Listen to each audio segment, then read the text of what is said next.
Sobat Diet Kalori, bertemu kembali dengan saya Erwin Eka, founder dari dietkalori.co.id, dan di video kali ini kita akan membahas tentang bahaya dari teh pelangsing yang banyak dijual secara online.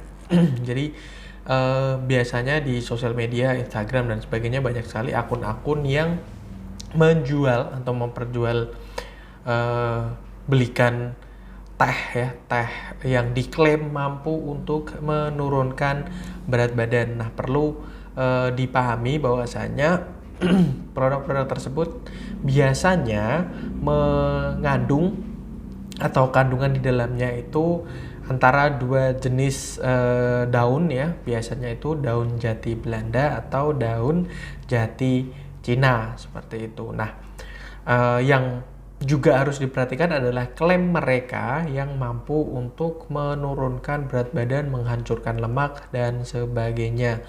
Dan sebetulnya ada aturan dari BPOM ya untuk teh sendiri. Biasanya kalau misalnya teh yang mengandung daun jati Belanda atau teh daun jati Cina yang beredar di pasaran dan memiliki legalitas, artinya didaftarkan di BPOM, tidak terus kemudian memberikan atau mencantumkan khasiat yang begitu manjur atau terlalu bombastis, karena ya jati Cina, jati Belanda ya, atau teh hijau misalnya, ada beberapa juga yang bahan bakunya adalah teh hijau, itu memiliki sifat di mana mereka mengandung kafein sehingga melancarkan buang air besar dan juga buang air kecil.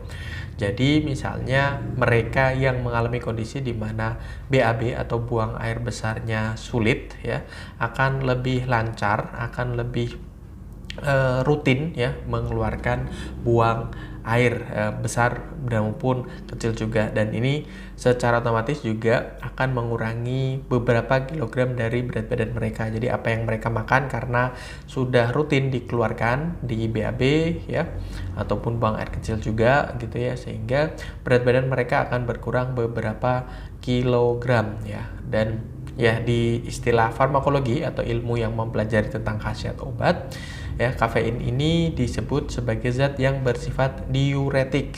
Jadi yang sebenarnya berkurang itu adalah berat air ya, dan juga berat dari sisa makanan yang mungkin selama ini karena ya kalian kurang mengkonsumsi serat ya, sehingga pencernaan kalian kurang lancar, BAB-nya tidak bisa setiap hari, sehingga mengakibatkan susah buang air besar. Nah, itu semuanya bisa diatasi dengan teh-teh tersebut. Tapi ya, ketika kalian tidak mengimbangi dengan menjaga pola makan ya, maka teh-teh tersebut tidak akan terus kemudian menurunkan berat badan secara optimal. Jadi hanya di awal saja yang kemungkinan besar merupakan air yang keluar, atau mungkin sampah dari sisa makanan tadi, tapi bukan merupakan lemak. Lemak ini hanya bisa dibakar atau dikonversi kembali oleh tubuh kita ketika kita mengalami defisit kalori atau mengalami kondisi di mana kita membutuhkan suplai energi, namun suplai energi yang kita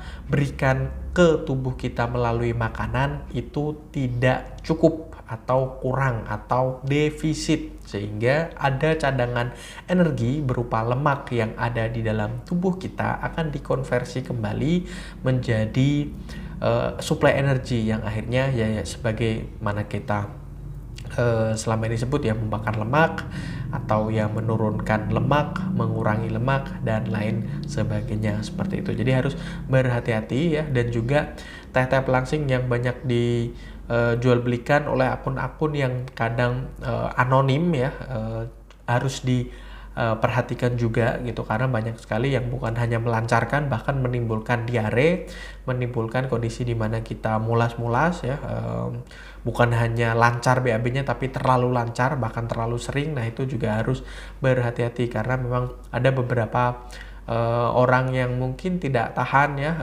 atau mungkin yang memang mengalami permasalahan dalam sistem pencernaan mereka, sehingga justru teh-teh tersebut akan memicu produksi asam lambung dan lain sebagainya. Jadi harus berhati-hati, pastikan teh-teh tersebut telah lulus atau didaftarkan di BPOM ya, ada nomor registrasinya dan bisa di-track juga dan dijual oleh akun-akun yang memang terpercaya, bukan akun anonim dan lain sebagainya.